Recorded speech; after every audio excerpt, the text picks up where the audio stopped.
Turpentine Creek Wildlife is a member of the Big Cat Sanctuary Alliance, and we got a call in, Kansas, right here close to Arkansas, for a bobcat. And we didn't really have a place for a bobcat. And Tanya, as head chairman of the rescue committee for the Big Cat Sanctuary Alliance, she looked all over for a home for this bobcat, and none of the facilities had room for a small cat right now. So Turpentine Creek moved some cats around, did some introductions, and made room for this bobcat in Kansas. What we had heard and what Tanya was told from the current owner of the bobcat, her husband had gotten in a tragic wreck in a motorhome, and then she just realized that with her husband not with her, that it would be best if she relocated and moved to where her family lives, and she's not able to take the bobcat where she's moving to. So she called Turpentine Creek, and we went through a period of time where we were working with her, trying to place it at the other facilities. We realized we couldn't, and then it was about a week later, we went to pick up Santana. Real small town, and squared off city streets, and in the backyard of one of the houses is where Santana lived. And she was living with a domestic cat. The conditions, you got to remember, 12 to 14 months went by since the primary caretaker for Santana had passed away. Not that the cage wasn't clean or anything like that. It's just the situation.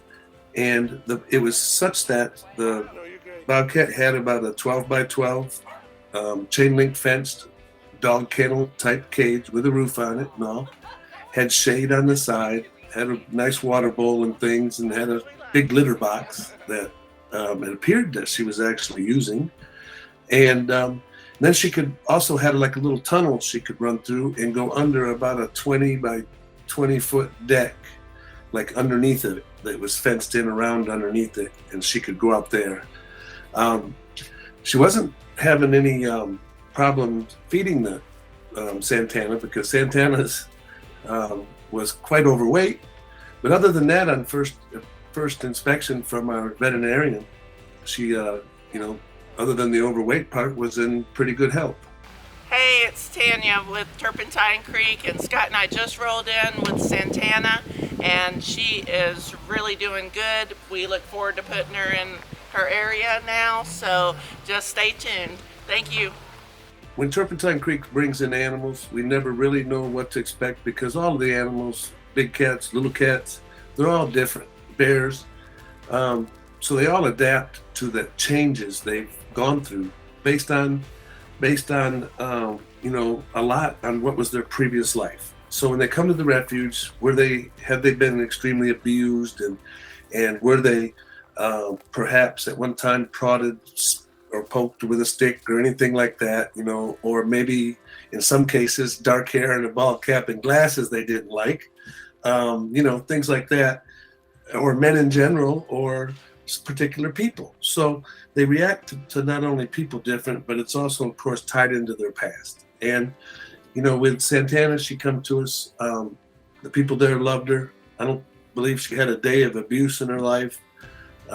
She was just caught in the middle of a predicament, and she needed, like so many animals are, the move from the rescue to the refuge can be a varied length of transition. So some cats may do it in a few days, some may take a year, others more, but most less than a year, and some of them just inside of a week.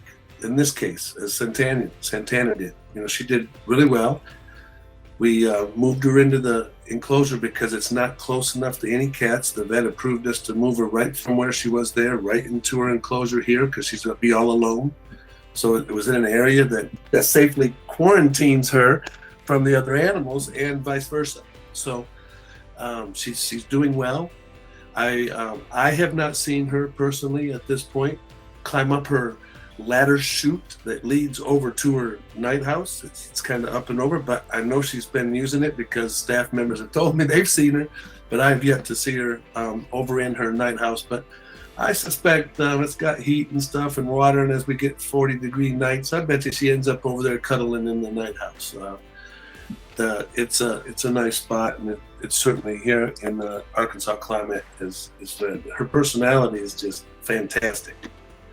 The staff are quickly falling in love with her, and she's just